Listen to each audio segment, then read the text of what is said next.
Welcome to your Daily Dose. My name is Robert. It's my pal Susan. Hey, look, we're in festive colors. That must mean we are upon the Christmas and holiday season. Yes.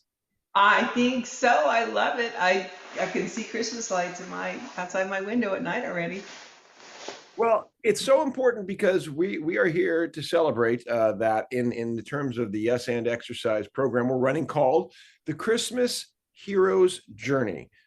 This is the 12 step of the Christmas Hero's Journey, the Christmas movies that we love. We're going to look at them in clips every week, starting November 15th, every Friday at noon. And the whole thing is let's just get together and have a good time and see these clips and talk about them, laugh about them, share a cup of eggnog or hot cocoa or whatever your drink is, and get into the season. How does that sound to you?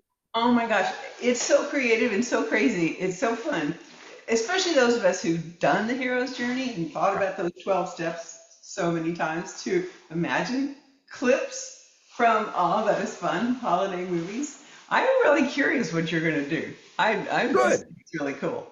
It'll be like unwrapping gifts. I like that there's a Yeah, curiosity yeah, yeah, involved. yeah, you're right. Um, for those who don't know the hero's journey, Joseph Campbell is a guy who, as an academic, looked at stories from around the world, regardless of geography or culture or language, anything else, time period, and found that we're all telling basically the same story.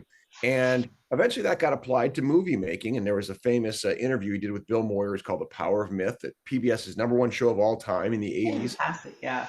Right. And this is where it went from really academic heady into, oh, wow, this is, I can see how it applies. Because we watch these movies, and the more of them we watch of them, we see they are telling the same story, and not necessarily in a bad way, in a way that humanizes, makes it familiar, that reflects our brain, our neurology. There's a reason we use stories. And when it comes to Christmas season, we do have those patterns, right? I mean, what do you what comes to mind immediately when you think of Christmas? I mean, I imagine you're crisscrossing just, decades of experience and life and feelings.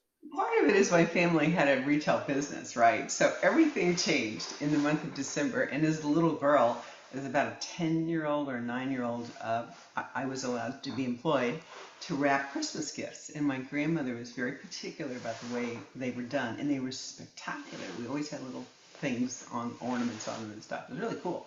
So it started, I could barely see over the counter. And so that aspect of it, not the gifts, but the pretty and the celebratory and make it special kind of stuff. Oh, and I didn't know that I needed glasses.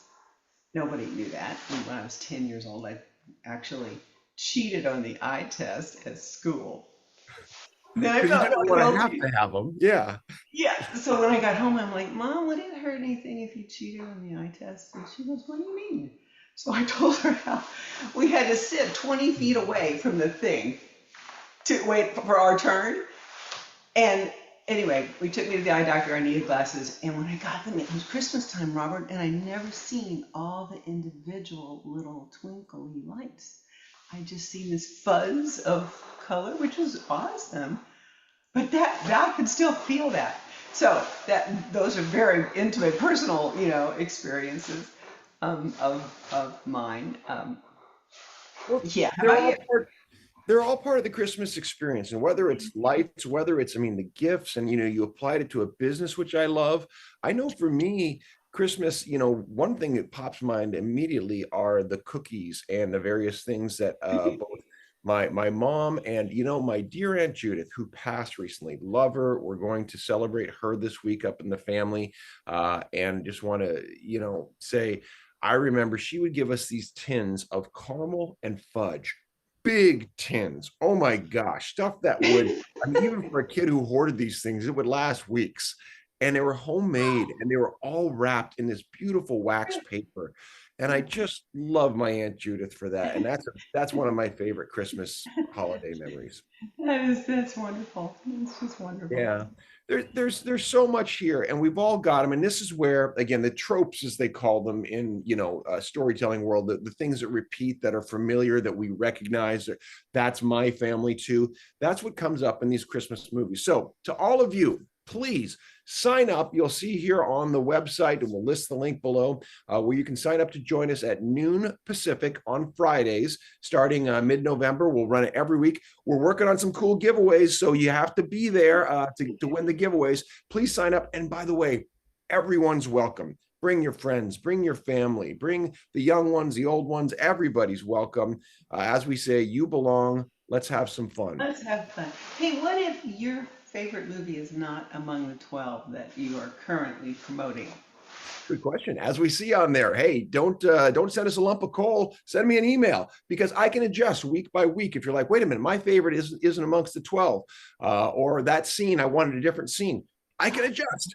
So let me know. Send me an email. Interact. Let's make this fun for everybody. Let's get our favorites out there. Let's laugh. Let's have a good time, and have a favorite sweet for the sweet season. Get the next dose.